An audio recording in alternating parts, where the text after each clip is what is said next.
Hai guys, kembali lagi di channel Tukang Spoiler. Jadi kali ini aku ingin spoiler film yang baru saja aku tonton, yaitu Sleeping Beauty. Kalau di bahasa Indonesia ini sih artinya Bobo Cantik. Ini adalah film yang rilis di tahun 2011. Ini bukan film Disney ya, yang menceritakan tentang seorang putri yang tertidur lama gara-gara kena jarum, habis itu terbangun karena dicipu pangeran. Bukan sama sekali. Jadi, film ini menceritakan tentang kehidupan seorang wanita muda yang bertahan hidup sendirian. Demi kebutuhan hidupnya, biaya kuliah, biaya sewa tempat tinggal, dan biaya obat pacarnya yang sedang sakit. Dia rela mengambil banyak pekerjaan demi semua itu. Wanita cantik ini bernama Lucy. Film diawali dengan ditunjukkannya pekerjaan-pekerjaan yang diambil oleh Lucy. Dari menjadi kelinci percobaan eksperimen di Fakultas Kedokteran, dengan dikasih lihat adegan Lucy memasukkan selang ke dalam tenggorokannya. Kalau aku lihat sih anjir, ngilu banget sih. Jangan dibayangkan ya. Kemudian Lucy juga menjadi pelayan restoran, bekerja sebagai tukang fotokopi di sebuah perusahaan. Bahkan di malam harinya, Lucy juga sampai menjadi seorang pelacur di klub malam. Itu semua dilakukannya demi bisa bertahan hidup. Di kesibukannya bekerja, Lucy juga menyempatkan untuk berkunjung ke rumah pacarnya. Pacarnya ini dipanggil dengan julukan Birdman oleh Lucy. Birdman, manusia burung, manusia buung. Kita sebut aja buung ya. Buung apa tuh?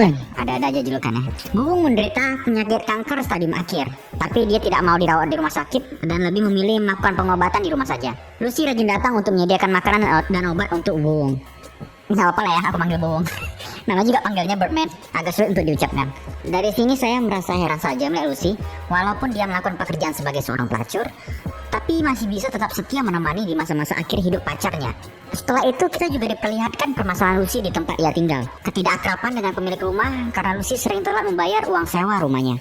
Karena sadar masih banyak kebutuhan hidup yang harus ia bayar, akhirnya Lucy mencari lagi kerja tambahan melalui loker yang ada di koran mahasiswa di kampusnya. Dan dia pun akhirnya pergi ke tempat lowongan kerja itu.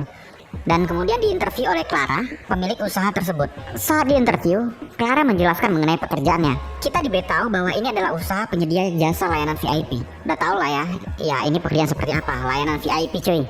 Clara juga bilang bahwa pekerjaan ini tidak tetap, tapi freelance gitu. Jadi setiap menyelesaikan tugasnya, Lucy akan langsung dapat bayaran. Kalau ada pekerjaan baru, ya dia bakal dihubungi. Walaupun pekerjaannya seperti itu, Clara juga memberitahukan bahwa vaginanya tidak akan dipenetrasi dan vaginanya adalah kuil. Oke, aku ulangi, vaginanya tidak akan dipenetrasi.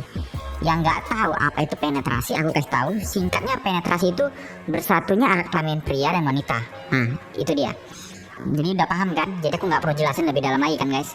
Terus si Lucy malah bilang, vaginaku itu bukanlah kuil.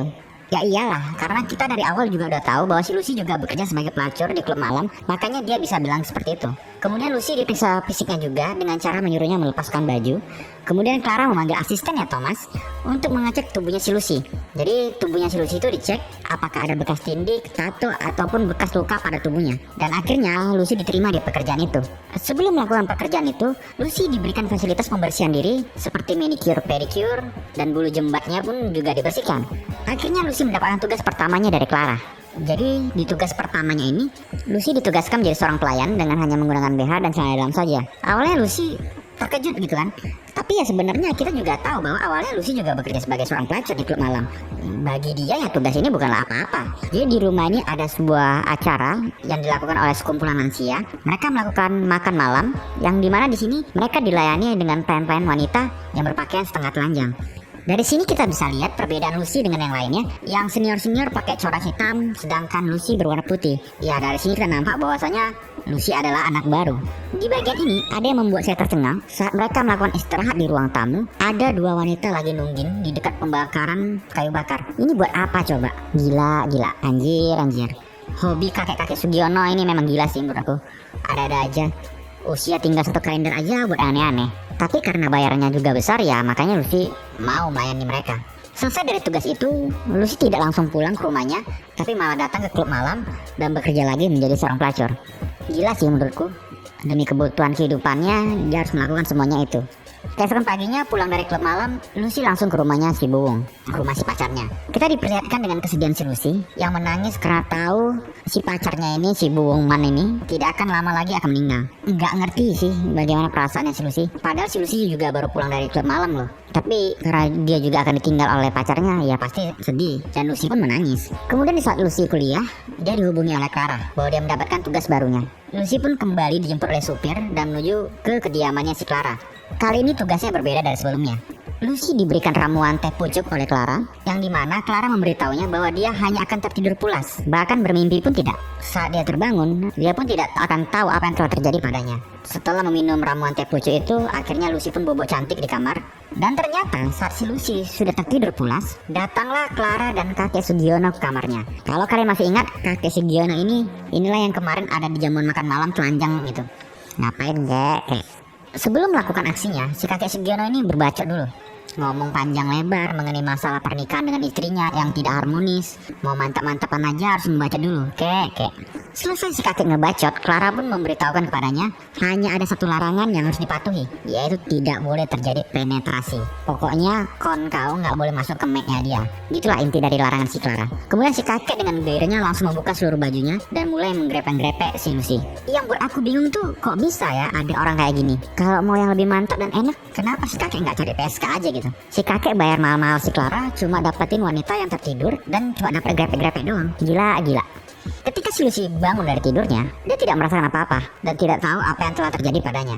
Keesokan harinya, Lucy mengalami banyak cobaan dan kesedihan secara beruntun. Pacarnya si Buwung atau Birdman akhirnya meninggal dunia. Kemudian dia dipecat dari pekerjaan tukang fotokopinya dan dia juga diusir dari kontrakannya. Kemudian dia pergi dan menyewa apartemen. Karena sewa apartemen yang mahal, Lucy pun meminta kepada Clara agar diberi pekerjaan lebih. Sampai suatu saat, ia kembali melakukan pekerjaan bobok cantik lagi. Dan kali ini kakek Sugiononya lebih kasar dan sange kepada tubuhnya Lucy. Sampai-sampai si kakek Sugiono ini melukai telinganya Lucy dengan api rokok. Ketika sudah tersadar dan perjalanan pulang, Lucy merasa heran mengapa ada luka di telinganya. Karena penasaran dengan apa yang terjadi selama dia tertidur, Lucy pun membeli kamera mini untuk merekam apa yang terjadi padanya saat tertidur. Keesokan harinya, Lucy mendadak dipanggil oleh Clara lagi untuk pekerjaan seperti biasanya. Sebelum meminum ramuan teh pucuknya, Lucy meminta kepada Clara agar memberitahunya apa yang terjadi padanya selama ia tertidur. Tapi Clara tidak mau memberitahukannya, karena itu adalah hal privasi kliennya. Setelah selesai meminum ramuannya, Lucy kembali tertidur di kamarnya. Tapi kali ini, ia memaksa badannya untuk bangun. Dengan berusaha bangun dan berjalan sempoyongan, ia mengeluarkan kamera mini yang telah ia sembunyikan di mulutnya. Kemudian meletakkannya di guci yang ada di samping tempat tidurnya. Setelah itu Lucy pun kembali tidur di kasurnya. Kemudian tidak berapa lama, masuklah Clara dan kakek Sugiono. Ternyata kali ini kakek Sugiono yang pertama kali menggrepeng-grepek si Lucy datang kembali. Tapi yang anehnya, si kakek Sugiono ini meminta si Clara untuk dibuatkan ramuan teh pucuk juga. Dan Clara pun membuatkannya dengan takaran 4 sendok. 4 sendok ya. Si Lucy aja yang 1 sendok udah tepar nggak sadarkan diri kayak mayat. Apalagi 4 sendok. Metong lah. Dari sini kita bisa lihat, tampaknya si kakek Sugiono ini mau mengakhiri hidupnya dengan keadaan mati damai tidur bersama wanita yang ia sukai. Kakek Sugiono itu pun akhirnya meminumnya. Keesokan paginya, Clara kembali masuk ke kamar dan membukakan jendela kamar itu. Clara pun memeriksa keadaan kakek itu dan ternyata sudah meninggal. Saat hendak membangunkan si Lucy, Clara terkejut dan panik karena Lucy nggak bangun-bangun dari tidurnya. Si Clara menggoyang-goyangkan badannya, menamparnya sampai memberikan napas buatan, dan akhirnya Lucy pun sadarkan diri. Saat si Lucy sudah terbangun, kemudian si Lucy melihat ada seorang kakek telanjang yang tidur bersamanya. Lucy pun menangis sekeras-kerasnya karena ternyata ia tahu pekerjaan yang selama ini ia lakukan. Di bagian ini, saya jadi bingung, kok bisa ya si Lucy menangis? Bukannya tidur bersama pria lain itu sudah biasa baginya di klub malam? Ada yang aneh. Film pun berakhir dengan ditunjukkannya isi video yang berasal dari kamera pengintai Lucy, yang dimana isinya hanya adegan Lucy tidur dan kakek Sugiono yang tertidur di sampingnya. Tamat. Oke guys, jadi menurut aku film ini agak sedikit membingungkan bagi aku karena aku juga nggak tahu kenapa ya si Lucy nangis. Padahal kan kita tahu bahwasanya si Lucy ini juga bekerja sebagai seorang pelacur. Apa dia alergi dengan kakek-kakek? Gak ada yang tahu.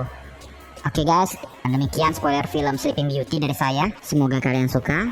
Kalau ada kritikan atau masukan, bisa langsung komen aja ya guys. Terima kasih. Cheers.